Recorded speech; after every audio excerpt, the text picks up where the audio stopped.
everyone, let me introduce myself. My name is Komang Astuti Dewi, NPM 224111071. I am from class management 22B. In this video, I will discuss material regarding to average test. Understanding. Uji dua rata-rata adalah sebuah metode statistik yang digunakan untuk membandingkan rata-rata dari dua kelompok data yang berbeda. Uji ini bertujuan untuk mengetahui apakah ada perbedaan yang signifikan antara kedua rata-rata tersebut atau tidak.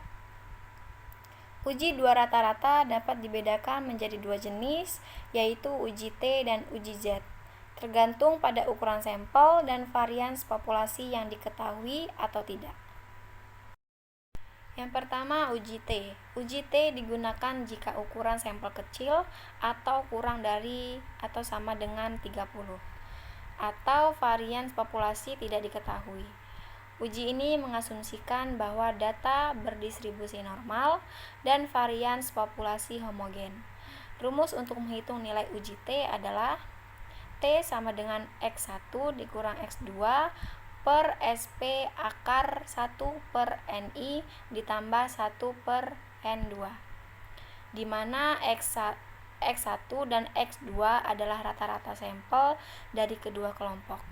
SP adalah simpangan baku gabungan dan NI dan N2 adalah ukuran sampel dari kedua kelompok.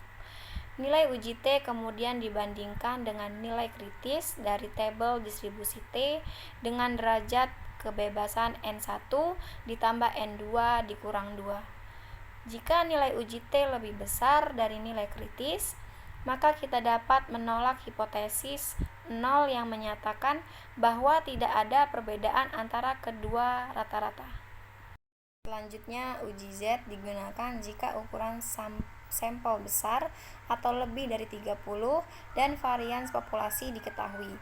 Uji ini tidak mengasumsikan bahwa data berdistribusi normal, tetapi varians populasi harus homogen.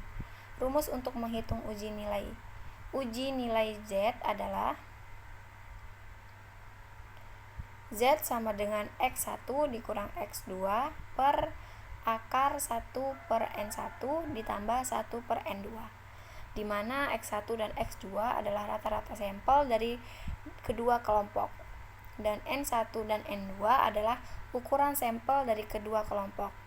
Nilai uji Z kemudian dibandingkan dengan nilai kritis dari tabel distribusi normal standar. Jika nilai uji Z lebih besar dari nilai kritis, maka kita dapat menolak hipotesis 0 yang menyatakan bahwa tidak ada perbedaan antara kedua rata-rata. Tujuan uji dua rata-rata adalah untuk menguji hipotesis tentang perbedaan antara dua rata-rata populasi atau sampel. Uji dua rata-rata dapat dibedakan menjadi dua jenis, yaitu yang pertama, uji dua rata-rata tidak berhubungan atau independent sample test, yang digunakan untuk membandingkan dua kelompok yang berbeda dan tidak saling mempengaruhi. Contohnya, membandingkan rata-rata tinggi badan antara laki-laki dan perempuan. Yang kedua, uji dua rata-rata berhubungan atau dependent sample test atau pair, yang digunakan untuk membandingkan dua kelompok yang berasal dari subjek yang sama atau berpasangan. Contohnya, membandingkan rata-rata nilai tes sebelum dan sesudah perlakuan. Selanjutnya, assumption of two means test. Yang pertama, sampel diambil secara acak atau random. Yang kedua, data berskala interval atau rasio. Yang ketiga, data berdistribusi normal atau mendekati normal. Yang keempat, varians populasi homogen atau sama. Two average test method. Metode uji dua rata-rata adalah sebuah teknik statistik yang digunakan untuk membandingkan rata-rata dari dua kelompok sampel yang berbeda. Tujuannya adalah untuk mengetahui apakah ada perbedaan yang signifikan antara rata-rata kedua kelompok tersebut atau tidak. Uji dua rata-rata mempunyai beberapa jenis metode, tergantung pada karakteristik data dan asumsi yang digunakan. Beberapa contoh metode uji dua rata-rata yaitu yang pertama uji T. Uji T untuk dua sampel independen digunakan jika kedua kelompok sampel tidak berhubungan satu sama lain. Jumlah sampel kurang dari 30 dan varians kedua populasi diasumsikan sama atau berbeda. Yang kedua, uji T untuk dua sampel berpasangan. Digunakan jika kedua kelompok sampel berhubungan satu sama lain, misalnya hasil pengukuran sebelum dan sesudah perlakuan pada subjek yang sama. Ketiga, uji Z untuk dua sampel independen. Digunakan jika kedua kelompok sampel tidak berhubungan satu sama lain. Jumlah sampel lebih dari 30 dan varians kedua populasi diketahui atau diasumsikan sama. Selanjutnya, untuk melakukan metode uji dua rata-rata, ada beberapa langkah yang harus diikuti, yaitu yang pertama menentukan hipotesis nol dan hipotesis alternatif dalam bentuk kalimat dan statistik. Yang kedua, menentukan tingkat signifikansi yang sesuai dengan tujuan penelitian. Yang ketiga, menghitung nilai statistik uji T atau Z dengan rumus tertentu, tergantung pada jenis uji yang dipilih.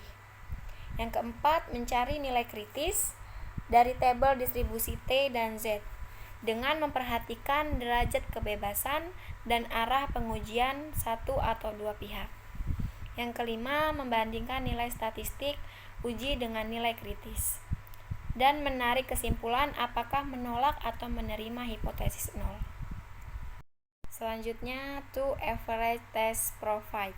Yang pertama, uji ini sederhana dan mudah untuk dilakukan.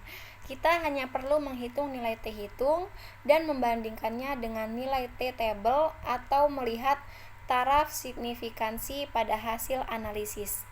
Yang kedua, uji ini efisien dan hemat biaya. Kita tidak perlu mengambil sampel yang terlalu besar untuk mendapatkan hasil yang valid dan reliable. Yang ketiga, uji ini fleksibel dan beragam. Kita dapat menggunakan uji ini untuk berbagai jenis data, baik data numerik maupun kategorik, dan untuk berbagai tujuan penelitian, baik untuk menguji hipotesis maupun untuk menjelaskan fenomena. Disadvantages of the two average tests.